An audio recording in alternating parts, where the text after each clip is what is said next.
Welcome to These Are the Blades of Our Lives, the figure skating show where I talk to you about figure skating like it is drama for our mamas. And today we are going all the way to Lithuania for the Europeans. Yes, 2024 European Figure Skating Championship. Before we get into the competition, I want to say how well organized this event was. Lithuania showed up for Europeans, the opening act, the packed stadium, the audience enthusiasm, they're booing the judges. Everything was world class. This is good tourism advertisement because after seeing this event, I want to go to this beautiful country. I want to meet these warm people.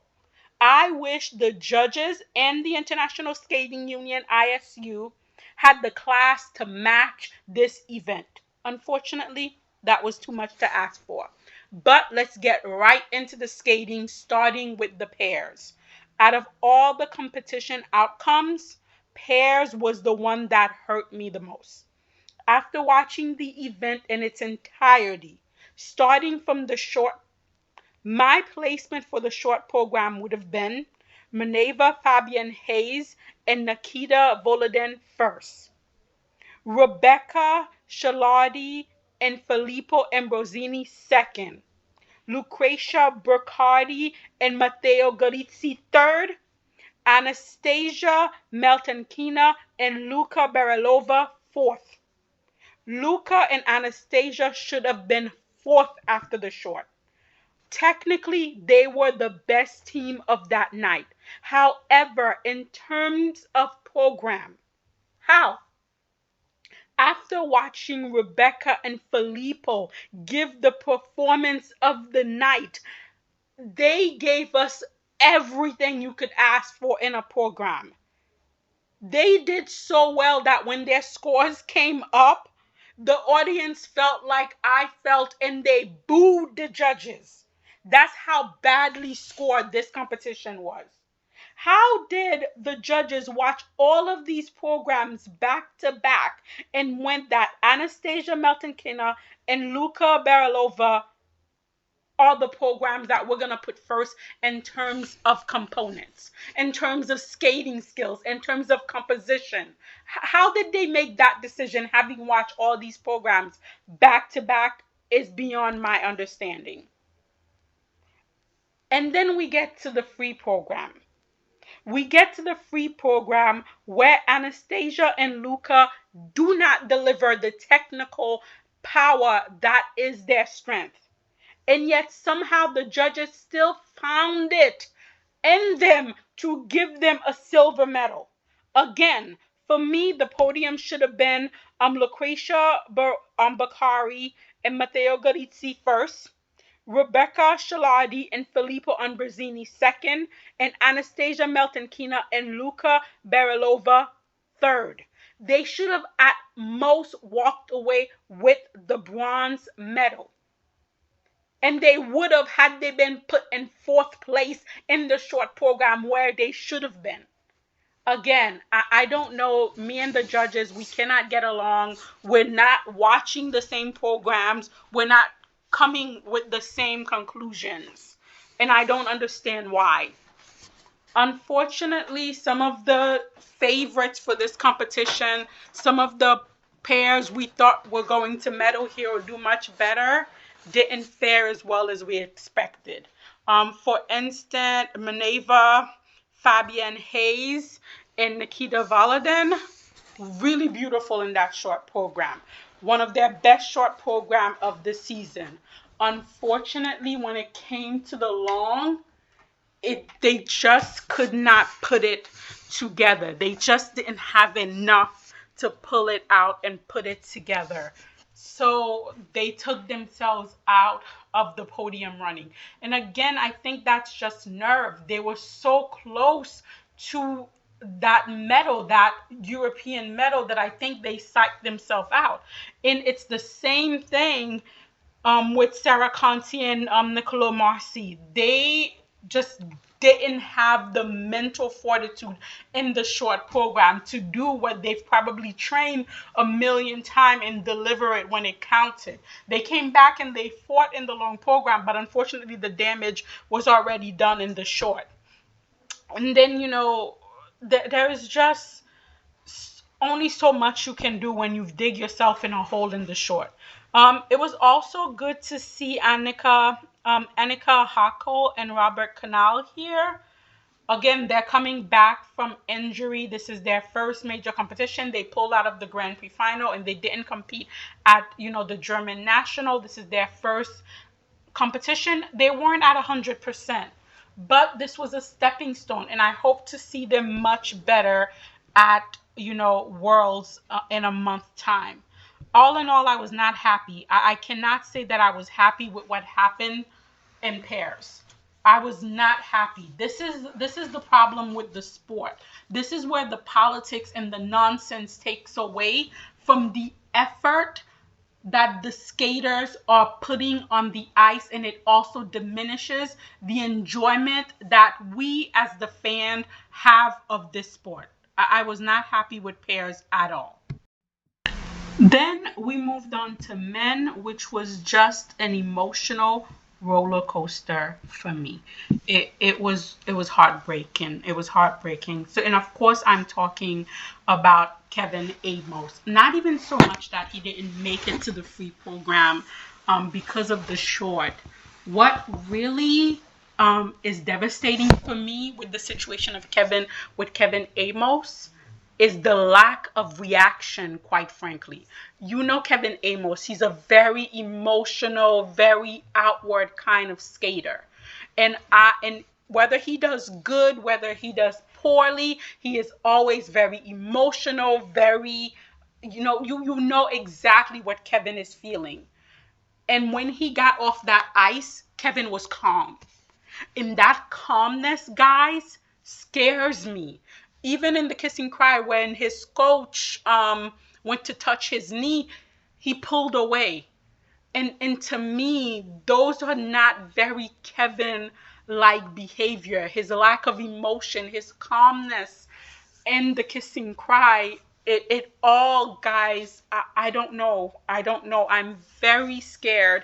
And I pray that Kevin is being surrounded by love and care, and his team is trying to help him find a way to mentally process this, because this is not a physical thing. We've seen Kevin skate this season. We've seen how wonderful he could skate. And so this is definitely a mental situation. And I don't know if maybe he should just sit out Worlds. Because if he goes to Worlds and God forbid we have another outing like this, what is that going to do for him mentally? Watching Kevin, that short program, the jumps weren't working, which is fine. But he just gave up on the spins. He just... I don't know, guys. I don't know. This is just so devastating for me, for Kevin. And then, there was just more heartbreak in this European game. Mikhail Selevsko, the younger of the Selevko brothers. It was good that both brothers made it to European, but unfortunately, Mikhail just... I think it's youth. He's very young. This is a very big stage for him. And I think the nerves just got the better of him. And just him not being able to make it to the free skate, his brother in the audience watching him not making it to the free skate, it was just devastating. And it was just more of these kind of heartbreak performances, like Andreas Notabak. He had a really good short program, and then he got to the free program, and his body just didn't want to do it. His mind was trying to tell it. And again, it was very difficult to watch this young skater struggle, knowing that they've probably done this a million times, and it's just all in the mind and nothing having to do with the actual skate. But then we also had some really good uplifting performances, like Ivan Shikato. the Ukrainian skater, this is a skater that is all about the performance, both in his short and in his long program. This is a skater that has something to say. He's very passionate about what it is he has to say, and he says it loudly and with everything he has on the ice. Ivan is one of my favorite performers on ice. I love watching him skate because he gives everything he has. Whether, technically he's competitive is not even the point when you're watching him skate, because he is skating to say what it is he has to say. And then you also had like Adam Hegara and Nikolai Momola, who both had very respectable outing here at European. Again, these are young skaters who are transitioning from juniors into seniors, and they're doing it very well. Very well. Now, two performances of the event for me was Georgy Westenko and Vladimir Semilov. Both in terms of jumping and performance, these two went all out. I was like, yes, this is how you come to European with no expectation and you deliver. Which is why I cannot understand how Nika Egadze ended up ahead of both of these skaters who literally had the skate of their life. I'm not saying that Nika is not a great jumper. When his jumps are on, he has got really good jumps. But at this event, in this long program, his jumps were not on. And without the jumps, he has no skating skills. So how do we put him ahead of two skaters who not only came with the jumps, but also have better skating skills? I'm sorry, I have to say that the E30 bonus is alive and well. It is alive and well. Nika's placement really left a bad taste in my mouth at this competition. And that was 2 strikes. Other than that, I have to say the top 6 at men was a dream come true for me. Denis Vasiliev, a top 6 finish at European. I know he wanted to medal here, but a win is a win. Listen, he did that quad style and he landed on his feet. I don't care if it was 2-footed and he was bending over. He landed on his feet. A win is a win. I will take it. And then he was just the beautiful Denis that we love. The musicality, the spins, the extension. I don't care. I will take all of that over all the quads in the world, and I will be perfectly happy with it. Again, that is a preference. And then we have Lucas Bucci. I really feel bad for Lucas. The short program, he was foot perfect. He was foot perfect. Unfortunately, again, I think this was a mental situation. Obviously, Lucas has performed these programs 1,000 times and has gotten it right a number of times. But unfortunately for him, his timing on the jumps was just off here. And he went from 2nd place to 5th place off the podium. I hope this is a growth, experience for him, and that Luca can come back and be even stronger at World. And then in 4th place, Gabriele Fragapani. The Pani. I have such a soft spot for this skater. Yes, it is exactly because she kept Nika. He kept Nika from getting that gold medal. That I have such a soft spot for him. I am who I am. I am biased. I am who I am. Okay? I have such a soft spot for Gabriele. And in that short program, that quad toe, triple toe, best of the competition. The height, the speed, the ice coverage, the landing, his straight position in the air, his cat agile landing, that quad toe, triple toe, beautiful. And then he came back in the free and he fought for every jump. He fought for every jump. And I love skaters who are very emotional and who fight for everything. I do think he needs to get some better programs. I think he needs to talk to a very good choreographer and get some better program. But he seems like such an open, likable skater that it was really good to see, Gabrielli have his moment here. Very happy to see it. And then on the podium, Matteo Rizzo, struggling with injuries, a short program that wasn't bad but wasn't great. He came back in that free program and he fought. He didn't give up an inch. Matteo fought and made his way to the podium with a bronze medal. I'm so happy for Matteo. Now I hope he can rest a little bit, then come back and train and have an even better outing at Worlds. Very happy for Matteo. And then a pleasant, very, very pleasant surprise was Alexei Selevko, best short program of his career.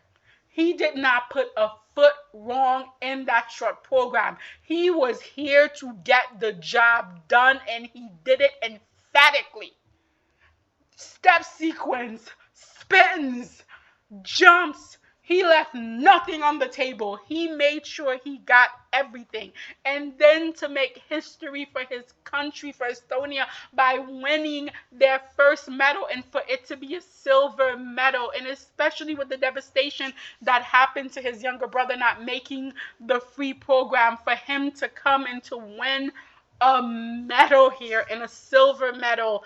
He came in that free program. He had a job to do, and he was going to do it. My man, Alexander, ate the program and left us no crumbs. Mwah, mwah. Wipe the side of your mouth, baby. You left no crumbs.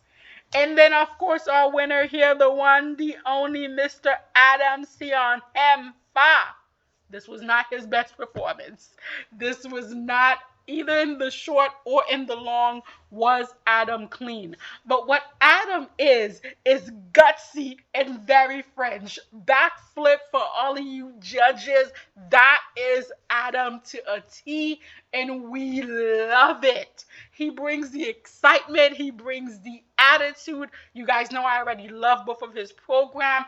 Adam is definitely, I have a point of view, and I'm going to put it out there, kind of skater, the kind of skaters that I enjoy and that I love. I pray that he can clean everything up, get everything tighter, and come back for Worlds in a much better, complete state. But otherwise, congratulations, a second European title for Adam. Way to go. Ice dance, of course, continued the bad taste in my mouth. I knew it was going to, and it did. It did. It did. First off, Spain decided to shoot themselves in the foot by sending Sofia Val and Asaf Kazinov to European over Olivia Smart and Tim Desky. The end result of that choice was, as I predicted, Sofia and Asaf did not make it to the free dance. Had Spain sent Olivia and Tim, they could have had a top 12 finish and gained 2 spots. Instead, they wasted an opportunity to give their strongest team more international experience. I don't even know what some of these federations are doing in terms of the nonsense that is going on. That was one thing. There were some wonderful things happening at the ice dance portion of this competition. Starting with Maria Dupaye and Thomas Nabas, one of my favorite pairs. They gave us 2 unique and innovative programs. This pair is tiny, but they skate so big. Their knee bend is incredible. Speed for such small skaters, they take up so much space in the ice, and I always love their program because they always have something interesting to show us. Then we had the German Jennifer Hassan von Rosberg and Benjamin Steffen. They have one of the classiest, most well-constructed free dance of the season.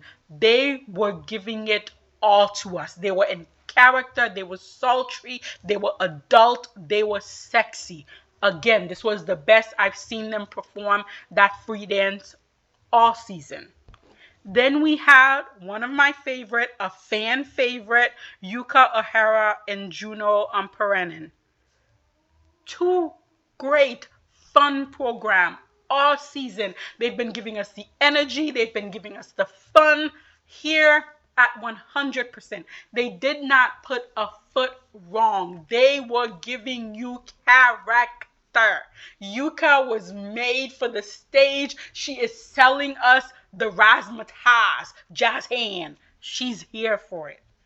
We also had Katerina Makras, I can't say this name, Maskova and Daniel Masev, the young brother and sister pair. The speed of this pair, their skating skill. Don't love their program this season, and their free wasn't perfect.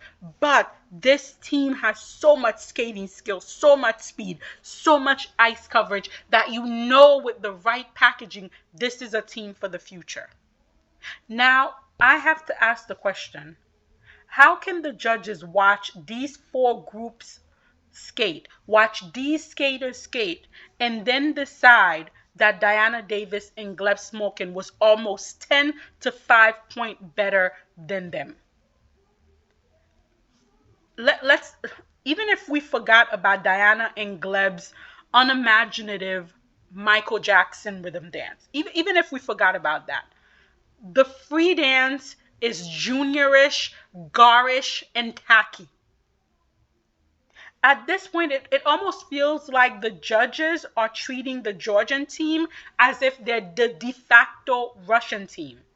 The Iteri Tuberidze 10-point bonus is the only explanation that I have for how these ISU judges could have looked at these pairs back to back and decided that Etheri and Gleb were the superior team in terms of skating skills, in terms of performance, in terms of program competition, composition, in terms of everything.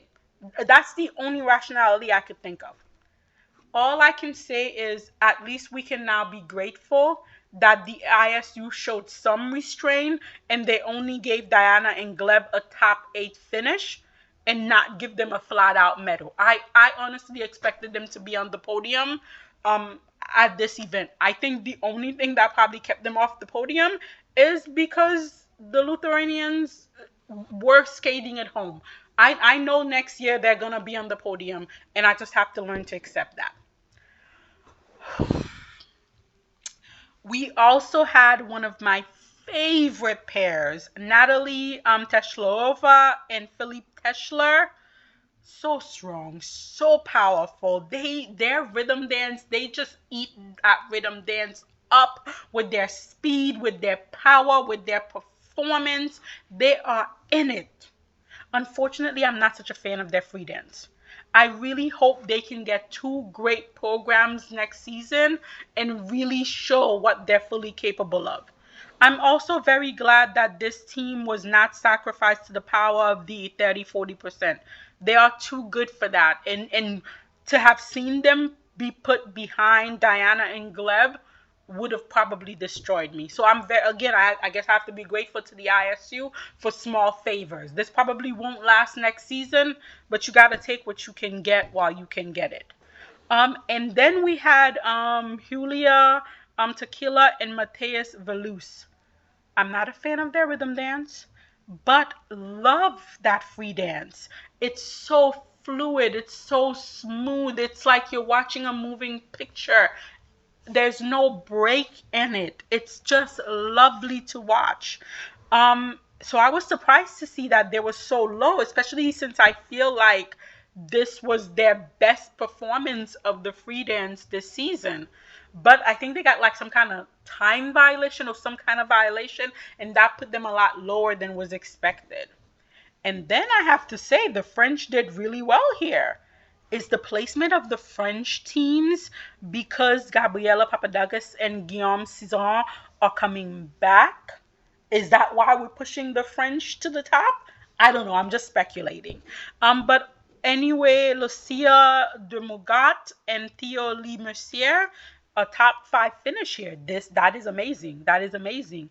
I'm not quite on the bandwagon of this team yet. Neither of their programs really spoke to me this season, but who knows? Let's see what happens next season. And then in fourth place, our pewter was Evgenia Larapova and Jeffrey Bassard. Love their rhythm dance. Love their rhythm dance.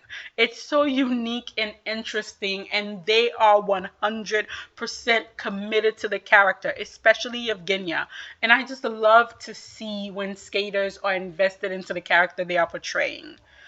The free dance, for me, their free dance is generically lovely. I feel like there's so much more they could do. So I wasn't really buying it. And then our bronze medal here. Allison Reed and Selous Amber Vasily on home ice, delivering when they needed to. I love this team and I love both of their programs, and I was really hoping they could deliver this season, and they have been delivering consistently all season, and it finally came together on home ice. They gave it everything they could. And to have that packed stadium, to have the audience 100% behind them, of course that's affecting the judges. Of course that's affecting the scores. But they also fought for every point, and it was wonderful to see. Very happy for them. And hopefully, I think we all in the figure skating fandom is saying, Lithuania, now would be the time to give Allison that citizenship so she could take part in Milan. Let's not be stingy. Let's give it out. Georgia's giving out citizenship like it's hotcake. You could give out one too. And then, of course, in the silver medal position, to no one's surprise, was Lila Fair and Lewis Gibson.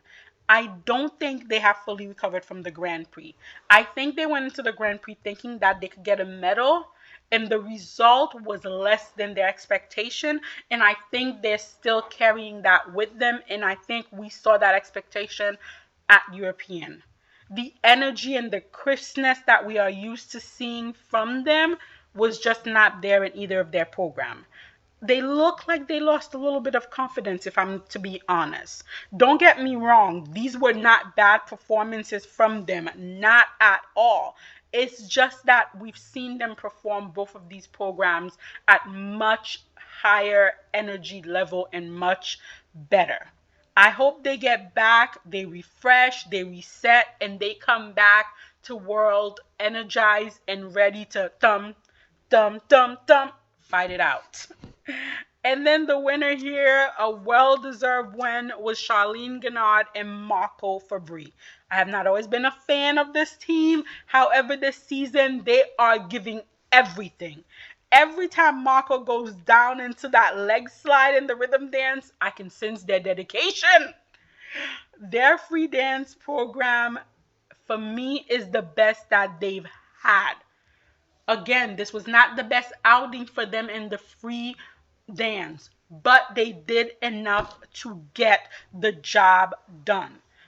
Again, with the exception of what went on with nepotism of the century, baby Diana Davis and Gleb Smokin, I was actually very happy to see what went on with the ice dance. But I do honestly feel like the Russian bonus, the Etheri bonus, has been transferred to the Georgian team, and the judges are treating, and the judges, the ISU judges, are now treating Georgia as the de facto Russia. That's just my opinion. And finally, we get to the women. The discipline where I felt the judges got it right.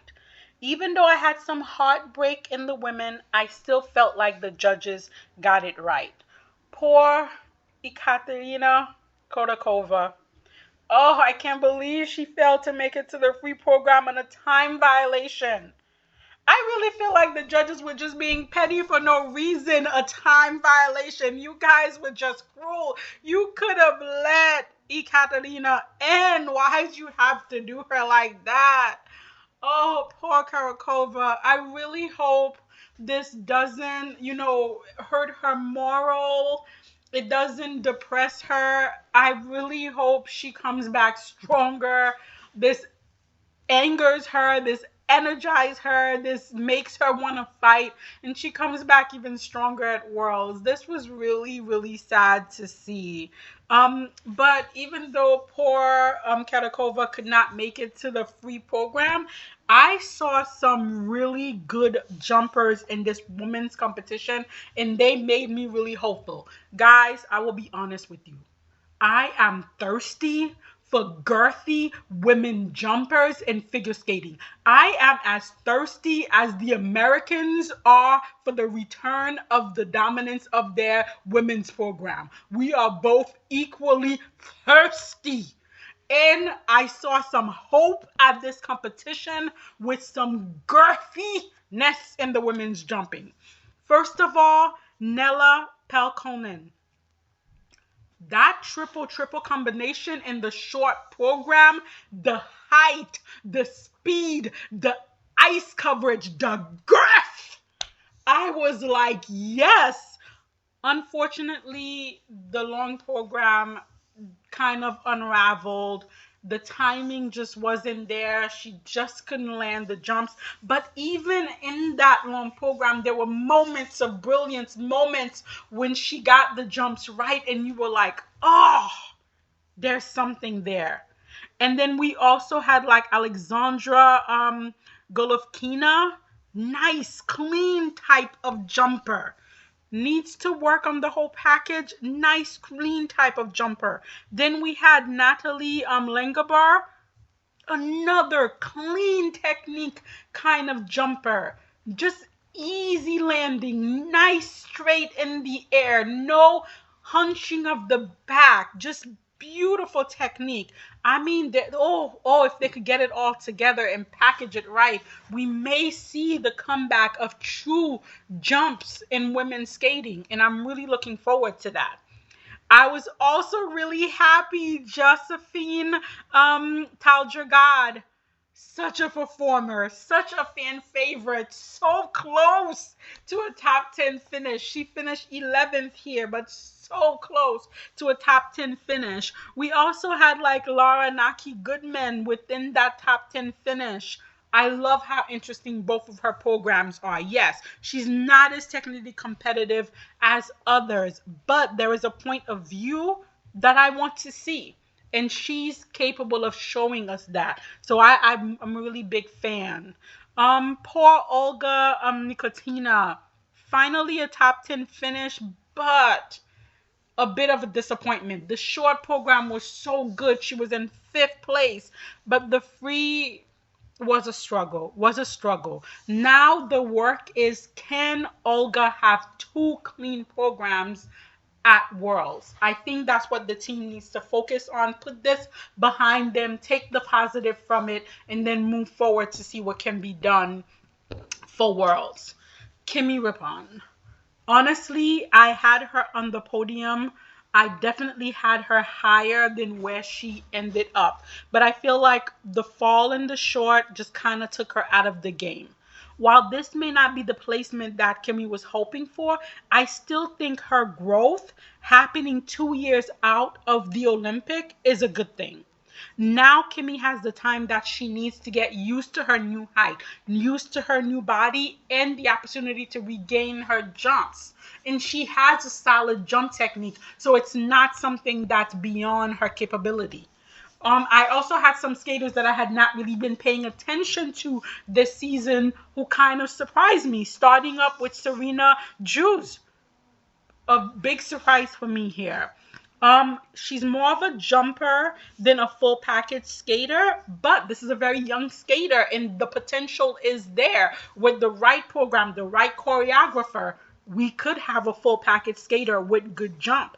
More importantly, Serena may be just what Team Italy needs to get themselves that Olympic team medal on home ice, because they're good in the pairs, very good in the pairs. They're good in the ice dance. They have some strong men potential. Their weak point was that woman competitor, and she may just do that for them. So very exciting. Then we had Lauren Child.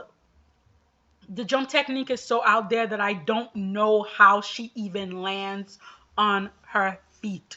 Lorraine, a very interesting jumper.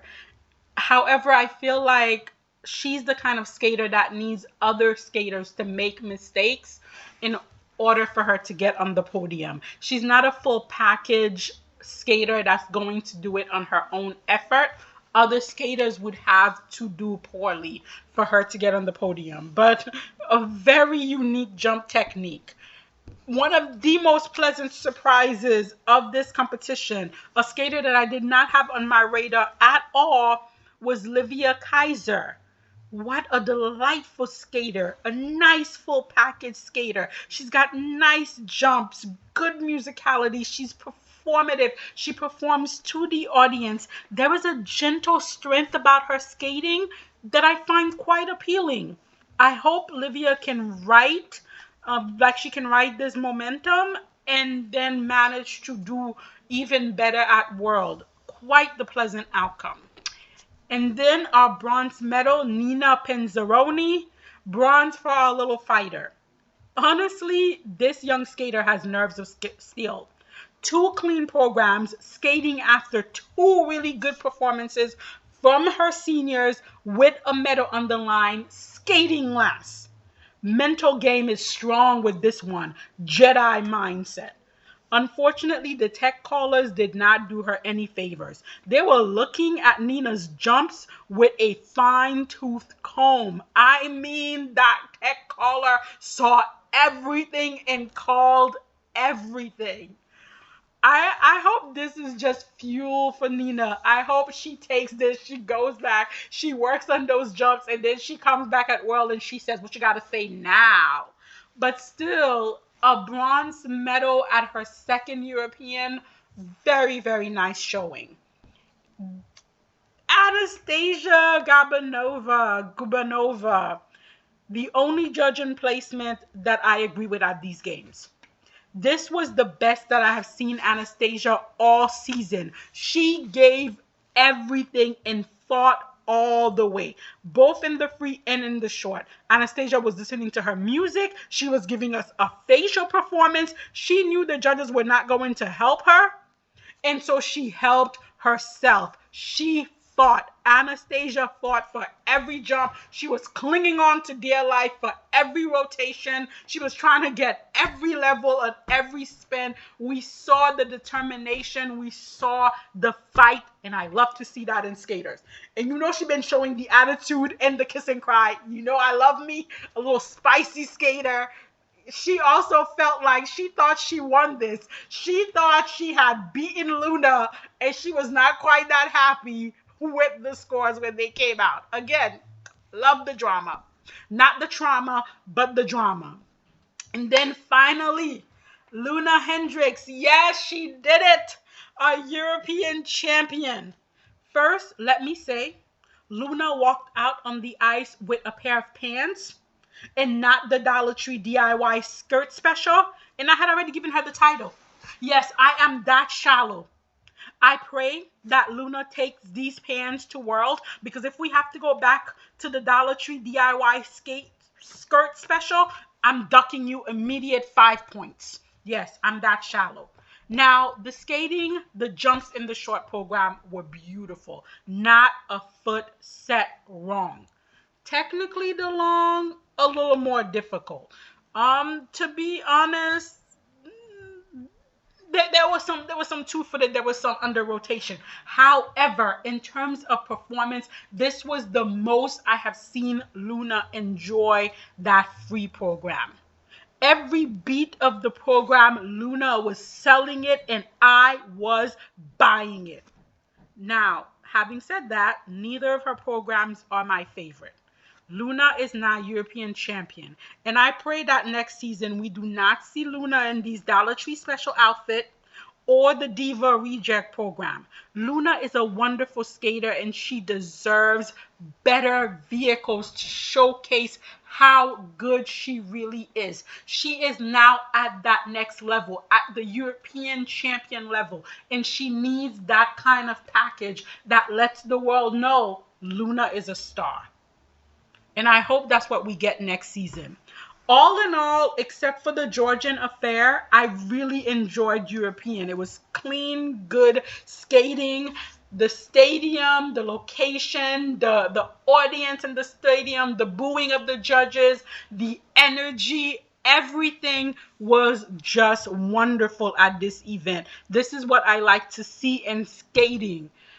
This is my opinion of what I felt of the 2024 European. But you guys, please let me know what your thoughts are. Leave me some comments.